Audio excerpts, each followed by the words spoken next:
Oi gente, tudo bom com vocês? Para o tema de hoje, eu vou ter algumas referências a mais do que eu costumo ter. Então, acho que eu já vou começar com os versículos e aí logo em seguida eu explico cada um. No total vão ser 6. O livro de referência dessa vez vai ser em Provérbios. Desculpa a voz, é que eu tô um pouco gripada, tá? Mas a referência vai ser Provérbios dessa vez, no capítulo 24. E o primeiro tema que nós vamos abordar: não tenha inveja dos ímpios, tampouco queiras caminhar na companhia deles. É muito fácil a gente olhar para determinadas situações de determinadas pessoas que conseguem crescer na vida.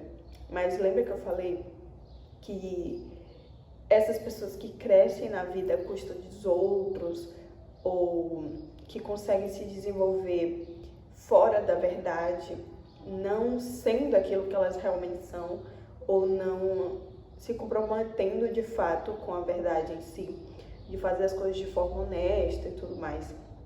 É muito fácil a gente olhar para essas pessoas e pensar que por isso elas acabam sendo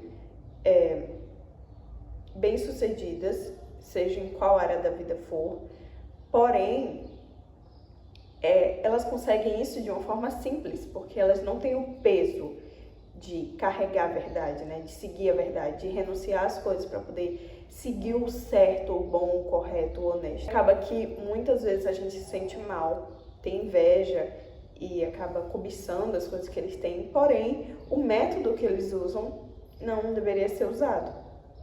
E isso acaba trazendo muitas vezes angústia, mas a gente sabe que a gente já viu no vídeo anterior, né, o porquê é importante ser verdadeiro. Se você quer ver mais aprofundadamente o porquê que a gente deve seguir o correto, o bom e o honesto, você vai no vídeo anterior. E o quanto a gente não seguir esses caminhos trazem prejuízos e que nos levam a uma falência, digamos assim, de forma muito mais rápida. E essa falência, ela é certa. Então, basicamente, de forma bem superficial, é por isso que nós não devemos seguir. Mas ele também fala que queira caminhar também na companhia deles. Por quê? Quando a gente caminha, ainda que você tenha muito bem estabelecido na sua mente o que você é, o que você quer, qual o certo, acaba que os costumes eles vão sendo corrompidos. Por quê? A nossa mente, ela aprende de duas principais formas. Ou você tem aquele conhecimento implantado através de uma emoção, de um sentimento. Então, assuntos delicados que mexem com as nossas emoções, que são tristes principalmente, quando você recebe aquele conhecimento, você acaba prendendo aquele conhecimento porque ele mexeu com a emoção. Então, aquele conhecimento foi atrelado à emoção e por isso é uma conexão muito forte. Então acaba que a gente consegue conhecer, a gente consegue prender muito mais fácil. Por exemplo, quando você aprendeu sobre a Primeira e a Segunda Guerra Mundial, sobre os campos de concentração, acaba que por aquelas coisas estarem atreladas a emoções, por ser triste, por dar raiva, você acaba aprendendo de primeira, digamos assim, pelo menos o básico sobre aquilo. Agora, a outra forma é por repetição. Então, quanto mais você vai repetindo aquilo para o seu cérebro, ele vai acostumando com aquela informação e a gente vai trilhando um caminho. Quando você tem uma informação nova, você trilhou um caminho de sinapse, onde uma conexão se juntou com a outra e formou esse caminhozinho. Só que esse caminho, para você aprender, ele tem que ser trilhado várias vezes para que aquilo fique fácil. Sabe quando você vai capinando um lugar para poder fazer um caminho? Da primeira vez que você vai fazer aquele caminho, tem muito mato, né? E é muito difícil você conseguir andar certinho, de forma que você consiga visualizar aquele caminho. Mas à medida que você faz o caminho e depois pessoas vão passando ali, aquele caminho fica muito mais nítido. Então é muito mais fácil, muito mais rápido você trilhar aquele local. E no cérebro é a mesma coisa. Então você vai trilhando, e aí vai ter uma hora que aquele caminho já vai estar fácil de você andar. Então, a informação fica muito mais presa e muito mais fácil acesso na sua mente. E aí, com isso, é o que acontece. Quando você vai caminhando junto com essas pessoas, quando você conversa muito com essas pessoas e familiariza com aquele contexto demais, acaba que aos poucos você vai adquirindo esses pensamentos, esses comportamentos. Por quê? Mas eu não poderia influenciar ele a seguir, a trilhar os meus caminhos? Muito provavelmente não. Por quê? O caminho que ele segue, que é o errado, o desonesto ou o falso, seja lá o que for, ele é muito mais fácil e muito mais cômodo. E a gente sempre tende, pela nossa natureza pecaminosa, a trilhar o caminho mais fácil e o mais cômodo. Então, por isso que 99,99% das vezes é o ruim que corrompe o bom e não o bom que corrompe o ruim, entendeu? E aí a segunda parte vai ser no versículo 20, que diz assim: pois não existe futuro para o perverso, a lâmpada dos ímpios está simplesmente se extinguindo. Então, como eu disse, eu queria só frisar novamente, é que essas pessoas, elas têm um espaço limitado de até onde elas vão, porque apesar do mundo estar no controle do maligno, nada acontece sem que Deus permita que aconteça. Então, de qualquer forma, ainda assim, as coisas só acontecem se ele permitir. Às vezes não é a permissão que ele gostaria que acontecesse, mas que ele acaba permitindo por escolhas de terceiros, ou seja, a gente, entendeu? Então, por isso que esse é um dos motivos, porque tantas pessoas morrem, ou porque tais coisas acontecem, tais brutalidades e tudo mais, injustiças. Basicamente por isso, porque pessoas plantaram isso e, consequentemente, tem que colher, não tem outra questão. Deus não pode ser injusto e permitir que as pessoas que plantam o ruim colham sempre coisas boas. Então é por isso que, basicamente, por ser a lei da vida, essas coisas vão acontecer. Ou seja, ele usa aqui de forma metafórica, né? Dizendo que a lâmpada dos ímpios está simplesmente se extinguindo, ou seja, essa luz, essa claridade que parece ter, ele está aos poucos se apagando. O terceiro, como eu disse, eu não vou me estender muito nessa questão porque tem o outro vídeo. Quem declarar ao ímpio, no versículo 24, do capítulo 24 ainda, quem declarar ao ímpio, tu és justo, será amaldiçoado pelos povos e sofrerá a indignação das nações. Então, não é só não ser, não é só não andar, mas também não se conformar com aquilo. Aquele que olha para a situação sabe que não é exatamente assim e mesmo assim fala que não, tá tudo certo, tá tudo bem. Essas pessoas também acabam sendo injustos, porque se você se cala diante da mentira, diante do errado, sendo que você deveria se posicionar ou pelo menos mostrar que aquilo é errado, você basicamente está condizendo com o erro. Você está sendo cúmplice daquele erro. Era essa palavra que eu queria achar. Você está sendo cúmplice do erro. Digamos que você acaba presenciando uma tentativa de assalto ou uma pessoa planejando isso. Se você não comunica aquilo, se você, quando perguntam, não explana aquilo que você sabe, você está sendo cúmplice do erro. Ou ainda que você vá junto com a pessoa, sabe que ela vai fazer aquilo, não faz nada, mas só fica de olho para que ela não seja pega, você está sendo cúmplice do erro. Logo, você está errado, tanto quanto a pessoa. Entende? Basicamente é isso que ele quer falar aqui. Então, não é só não ser, não andar junto, você não ser condizente com aquilo. A quarta coisa é, se teu inimigo cai, não te alegres com isso e não exulte teu coração se ele tropeça.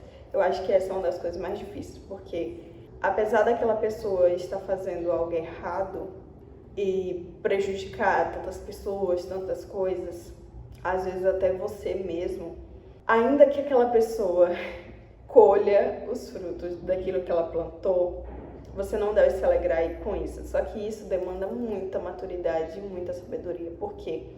Porque é você olhar para aquele ser humano e saber que, apesar de ser culpa dele, existem questões que influenciam indiretamente ou diretamente e que faz com que certas atitudes ou certos pensamentos o tornam desse jeito. Então, ele tem culpa, sim, porém, tem coisas também que não são tão tem coisas também que não são tão culpa dele assim, mas ele continua sendo culpa, ok. Entretanto, ele ainda é um ser humano e aquela consequência vai prejudicar muito ele. E talvez aquela consequência seja tão grande que faça com que a pessoa caia no buraco, entende? E se for uma consequência a pior que tem, ele pode ir para o inferno por causa disso. Então, ainda que ele esteja colhendo o que ele plantou, as consequências são muito fortes e muito drásticas e vai prejudicar aquele indivíduo. Uma das coisas principais que a gente tem que seguir a Jesus, né, como exemplo, é ter compaixão, é ter misericórdia. Então, isso realmente só vai vir com maturidade e sabedoria. É você olhar para aquele indivíduo e falar, caramba, ele poderia seguir um caminho diferente, sabe? É você ver e saber que aquilo é um ser humano e que você pode estar sujeito ao erro tanto quanto ele. Só que você escolheu não estar. Infelizmente, ele escolheu estar. Porque é uma imagem e semelhança, assim como você é de Deus. Infelizmente, ele está escolhendo um caminho que não deveria. Por isso que ele fala aqui que você não pode se alegrar com isso, não pode alegrar o seu coração com os tropeços dessas pessoas. Porque, sabe, tem que ter misericórdia, tem que ter a noção de que você é tão pecador quanto aquela pessoa e que você poderia facilmente estar naquele lugar. E que ali é uma alma que está se perdendo, entende? É uma alma que está se perdendo, não é só uma carcaça de carne que acabou e já foi, entende? É uma pessoa que está vivendo tudo aquilo de ruim e de pior que existe nessa terra e que, se ele tivesse feito diferente, ele poderia estar vivendo e desfrutando o melhor e o de bom e agradável que existe nessa terra, sabe? Enfim. O quinto é o seguinte: pois ainda que um justo caia 7 vezes tornará a se erguer. Os ímpios, todavia, são arrastados para a desgraça. Aqui nesse versículo 16, que eu esqueci de falar, inclusive, o quarto foi no versículo 17. Enfim. Esse quinto, o que acontece? Quando um justo ele cai, aquilo ali foi um deslize, foi uma exceção. Porque por ele ter já o direcionamento, por ele pedir o direcionamento a Deus e tudo mais, aquele deslize vai acontecer em alguns momentos, isso é fato. Mas ele sabe o caminho de se erguer, sabe? Ele sabe como voltar à posição que ele estava antes. Mas como um ímpio, ele usa vários termos aqui para se dirigir a essas pessoas que basicamente não seguem a verdade e não fazem o correto. Essas pessoas, quando caem, por que elas vão para a desgraça, como ele fala aqui? Porque eles já estão caminhando para isso, entendeu? Então, basicamente, o que ele usa aqui de deslize, de caída, é que basicamente eles pioram a situação que eles estavam anteriormente, sabe? Então, tipo assim, ele já estava aqui caminhando pro ruim. Aí ele cai no caminho ruim, pronto, já acabou com tudo. Aí, basicamente, é só ladeira baixa, sabe? É basicamente isso que ele quer dizer. Porque ele já está perto daquela situação. E aí ele vai caminhando no ruim, mas ele pode ir disfarçando, porque aparentemente ele está caminhando, né? Ele está avançando. Só que aí quando ele cai, basicamente, ele já não tinha aquele caminho bom de referência para se reerguer.